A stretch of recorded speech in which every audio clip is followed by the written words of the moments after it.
तो दोस्तों आज की इस वीडियो में हम बात करने जा रहे हैं रोमांटिक पोएट विलियम वर्ड्सवर्थ की लिखी हुई एक बहुत ही खूबसूरत पोएम द सोलिटरी रीपर के बारे में।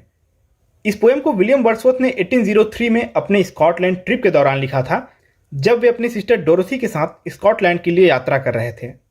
द सोलिटरी रीपर एक बैलेट पोएम है जिसका पब्लिकेशन 1807 में पोएम्स इन 2 वॉल्यूम्स में कराया गया था।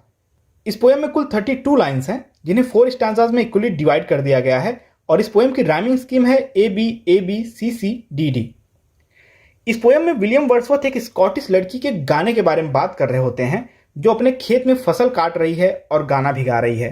हालांकि विलियम वर्ड्सवर्थ को उसकी कोई भी गाने की लिरिक्स समझ नहीं आती है क्योंकि वह अपने स्कॉटिश डायलेक्ट में गाना गा रही है, लेकिन उसके गाने की जो मेलोडी होती है, जो उसका टोन है, वो विलियम वर्ड्सवर्थ को बहुत ही पसंद आता है। तो यह पूरी पोएम उसी लड़की के गाने के अराउंड में लिखी गई है। तो चलिए इस पोएम को हम लाइन बाय लाइन डिस्कस करते हैं। पोएम की शुरुआत करते हुए वर्ड्सवर्थ कहते हैं, behold her single in the field, yon solitary highland lass, reaping and singing by herself, stop here or gently pass. Behold her, देखो उसे, सिंगल इन द फील्ड, वह खेत में अकेली है। दोस्तों यहाँ पे जब विलियम वर्ड्सवर्थ अपने स्कॉटलैंड ट्रिप के दौरान स्कॉटलैंड में एक पहाड़ी के पास से गुजरते हैं तो वहाँ पे एक खेत में एक लड़की को काम करते हुए देखते हैं जो अकेले फसल भी काट रही है और गीत भी गा रही है। तो उसी को एड्रेस करके अपने आसपास के लोगों से या पोएम को पढ़ने वालों से कहते हैं कि बिहोल्ड हर, उसे देखो, सिंगल इन द फील्ड, वह खेत में अकेली है, yon solitary highland lass, reaping and singing by herself. यहाँ पे हाईलैंड लास का मतलब होता है वह स्कॉटिश लड़की, लास का अर्थ होता है लड़की। तो कहते हैं वह स्कॉटिश लड़की खेत में अकेली है, रिपिंग, वह अनाज काट रही है, एंड सिंगिंग बाय हरसेल्फ, और गीत गा रही है।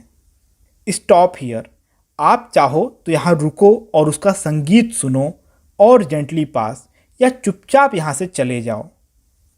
Alone she cuts and binds the grain and sings a melancholy strain, o listen for the vale profound is overflowing with the sound. Alone she cuts and binds the grain, वह अकेले ही अनाज को काट रही है और उनके गट्ठरों को बांध रही है।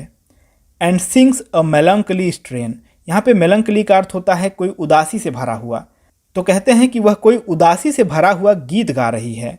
ओ लिसन, सुनो, for the vale profound is overflowing with the sound.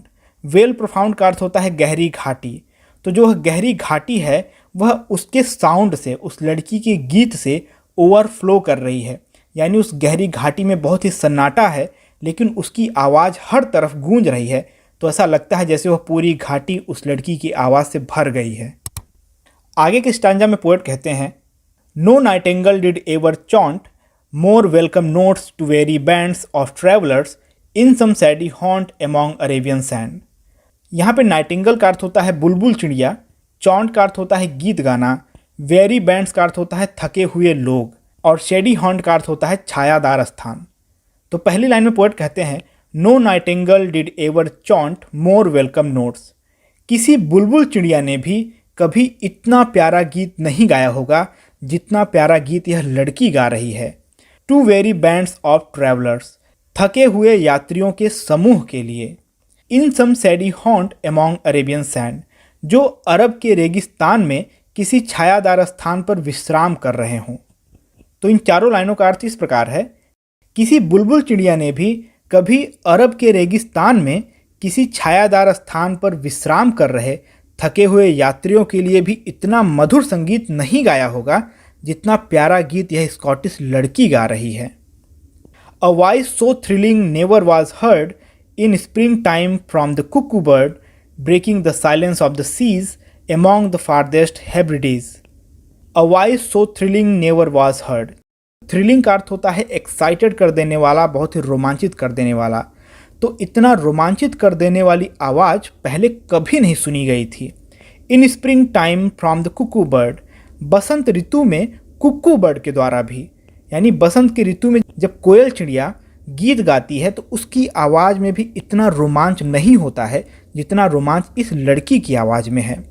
Breaking the silence of the seas, जो समुद्र की शांति को भी तोड़ रहा है, जो समुद्र की चुप्पी को भी तोड़ रहा है। एमॉन्ग द फारदेस्ट हेब्रिडीज, दोस्तों यहाँ पे जो हेब्रिडीज है यह स्कॉटलैंड का एक ग्रुप ऑफ आइलैंड है, यानी एक द्वीप समूह है। तो आप ये जानते हैं कि जैसे जो आइलैंड होता है वह चारों तरफ से समुद्र से घिरा होता है। तो पोएट ऐसे ही एक ग्रुप ऑफ आइलैंड के बारे में बात कर रहे हैं जिसका नाम है हेब्रिडीज। तो कहते हैं कि जो हेब्रिडीज ग्रुप ऑफ आइलैंड है उसके चारों तरफ जो समुद्र है वह बहुत ही शांत है, और इस लड़की की जो आवाज़ है वह उसकी चुप्पी को, उसकी खामोशी को तोड़ रही है। तो इन चारों लाइनों का मतलब इस प्रकार है कि इतना रोमांच से भर देने वाली आवाज़ पहले कभी नहीं सुनी गई थी। यहाँ तक कि बसंत के ऋतु में जब कोयल चिड़िया भी गीत गाती है तो उसकी आवाज़ में भी इतना रोमांच नहीं होता। और इस लड़की की जो आवाज़ है, जो हेब्रिडीज द्वीप समूह है उसके चारों तरफ जो समुद्र बसा हुआ है, उसकी खामोशी को भी इसका संगीत तोड़ रहा है। फिर आगे की स्टांजा में पोएट कहते हैं, will no one tell me what she sings, perhaps the plaintive number flow for old unhappy far off things and battles long ago. Will no one tell me what she sings, क्या मुझे यह कोई नहीं बताएगा कि वह क्या गा रही है। दोस्तों यहाँ पे पोएट को उस लड़की की भाषा समझ में नहीं आ रही है क्योंकि वह लड़की स्कॉटिश डायलेक्ट में गाना गा रही है। Perhaps the plaintive number flows, perhaps शायद, द प्लेंटिव नंबर फ्लोज जो उसका यह उदासी भरा संगीत है, क्योंकि उसका जो टोन है उस गाने का ऐसा लग रहा है जैसे कोई उदासी का गीत गा रही हो। तो पोएट यहाँ पे कह रहे हैं कि जो उसका उदासी भरा संगीत है, for old unhappy far off things, शायद वह किसी पुराने बीते हुए दुख के बारे में गीत गा रही हो। एंड बैटल्स लॉन्ग एगो, या किसी ऐसे पुराने युद्ध के बारे में गीत गा रही हो जो कि बहुत दुखद रहा हो। तो इन चारों लाइनों में पोएट कहते हैं कि क्या मुझे यह कोई नहीं बताएगा कि वह लड़की क्या गा रही है।